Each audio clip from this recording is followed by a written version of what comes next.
Hello, children. Good morning. How are you all? I hope you all are fine at your home.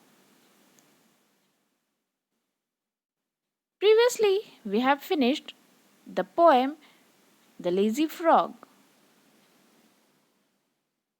In that poem, we came to know about a character who is very lazy and unhelpful character. He was very lazy and unhelpful. He was unkind. Now we have to read about a new character who is also very lazy. But the difference is that besides being lazy, he was very kind and helpful person. अब हम एक ऐसे character के बारे में पढ़ेंगे जो कि आलसी तो है, लेजी तो है, मगर एक भला व्यक्ति है और मददगार व्यक्ति भी है. तो who is that character? That character's name is Rip Van Winkle. Rip Van Winkle के बारे में हम पढ़ेंगे जो कि आलसी तो है मगर बहुत ही भला व्यक्ति है और बहुत ही मददगार व्यक्ति है. तो इसका हम अभी थोड़ा समरी देखेंगे, सुनेंगे. Rip Van Winkle lived in a village located at the foothills of the Catskill Mountains. Catskill Mountains ये एक पहाड़ी का नाम है. उसकी तराई में एक गांव था जिसमें वो रहता था. Rip Van was very kind and helpful. He was loved by everyone. Children also loved him very much. Rip Van बहुत ही भला व्यक्ति था और मददगार व्यक्ति था और इसीलिए सभी लोग उससे बहुत प्यार करते थे. यहाँ तक कि बच्चे भी उससे बहुत प्यार करते थे. He did not work on his farm. He was very lazy and he did not work on his farm. मगर वो आलसी था और वो अपने खेत में काम भी नहीं करता था. He had a dog named Wolf. उसके पास एक डॉग था जिसका नाम था वुल्फ. था तो डॉग मगर नाम उसका था wolf. He always tried to pass time with his dog in his company. वो अपने डॉग के साथ समय बिताता था और उसके साथ समय बिताना चाहता था. हमेशा उसके साथ ही समय बिताना चाहता था.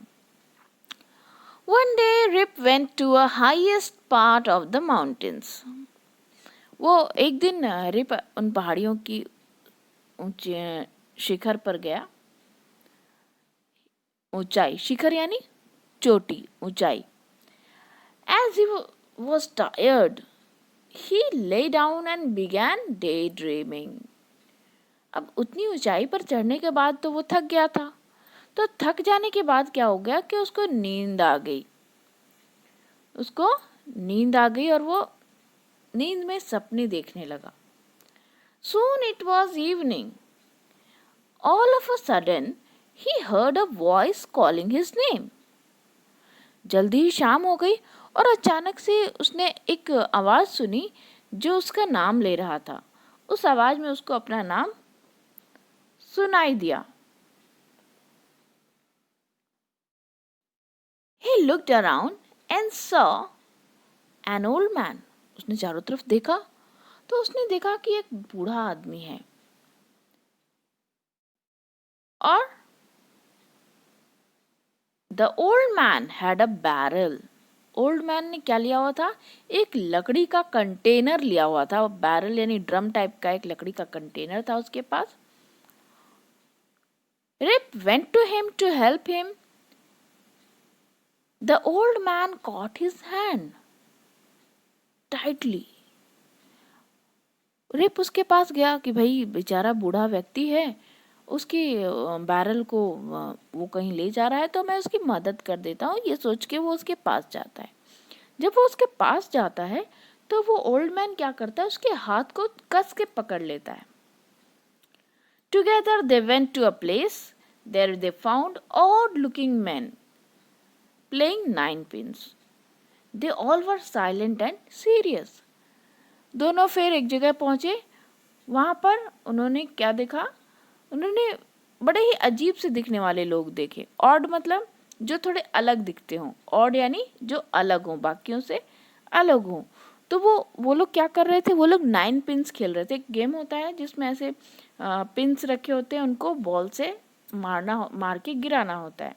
तो वो 9 पिन्स खेल रहे थे और 9 पिन्स खेलते हुए वो उनके चेहरे पर बहुत ही सीरियसनेस था और वो बिल्कुल शांत थे, कोई शोर नहीं, कोई आवाज़ नहीं, और बिल्कुल शांति से वो लोग खेल रहे थे एकदम सीरियसली।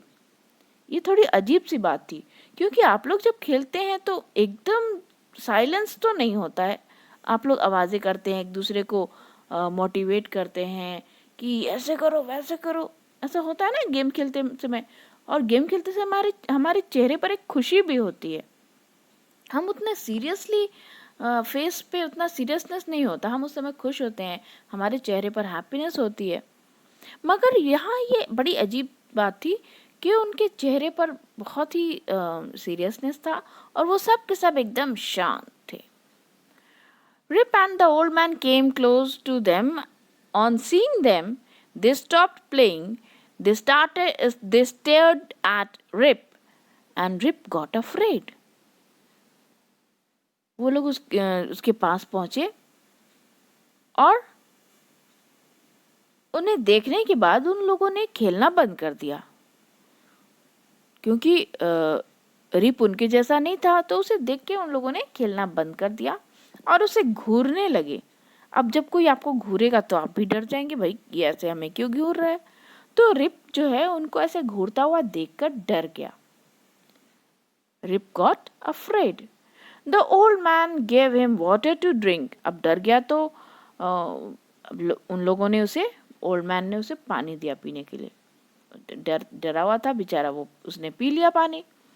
रिप सून फेल asleep, और जल्दी ही वो नींद में हो गया, सो गया। When Rip woke up, it was bright sunny morning. He looked around for the dog, but he was nowhere. लेकिन जब वो उठा तब तक सुबह हो चुकी थी, बिल्कुल धूप निकल गई थी। उसने चारों तरफ अपने डॉग को ढूंढा, मगर वो कहीं नहीं मिला उसे। He began to descend the mountain to go back to his home. फिर वो पहाड़ी से उतरने लगा। डिसेंड करना यानी नीचे की ओर जाना, एसेंड करना यानी ऊपर की ओर जाना।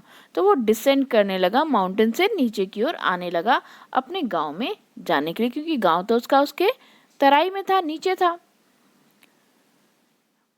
On the way he met many people, but he did not know any of them. रास्ते में उसे बहुत से लोग मिले, मगर उनमें से किसी को भी वो नहीं जानता था। The villagers also had not seen him before. गांव वालों ने भी उसे कभी नहीं देखा था, उन्होंने भी वो भी उसे पहचान नहीं रहे थे। They talked about his long white beard and his wrinkled face. और वो सारे के सारे लोग, गांव वाले जो हैं, वो उसके लंबी दाढ़ी और उसके झुर्रीदार चेहरे के बारे में बात कर रहे थे। Rip heard this and stroked his chin to find his beard grown a foot long. ये सब सुन के उसने अपने ऐसे चिन पर ऐसे हाथ फेरा, अपनी दाढ़ी को ऐसे जब फेरा तो उसने देखा कि उसकी दाढ़ी सचमुच में बहुत लंबी हो गई थी, 1 फुट लंबी उसकी दाढ़ी हो गई थी। Soon an old woman came to him and she looked at Rip for a while and shouted suddenly that it was Rip Van Winkle. तभी एक बूढ़ी औरत आई उसके पास उसने रिप को देखा और अचानक से वो चिल्ला पड़ी कि अरे ये तो रिप वैन विंकल है। They all welcomed him. They were happy to see him after 20 long years. उन लोगों ने उसका स्वागत किया और बहुत खुश थे वो सब उसे 20 सालों के बाद वहां देख के। अब आप सोच रहे होंगे 20 साल? यस, वो 20 सालों तक वहां पहाड़ों में सोता रहा। न जाने उन लोगों ने उसे क्या पिलाया। तो ये चैप्टर की समरी फिनिश हो गई। अब मेरे अगले वीडियो में हम इसकी रीडिंग करेंगे और पूरी बातें पढ़ेंगे कि आखिर क्या हुआ था उसके साथ। Thank you children, have a nice day.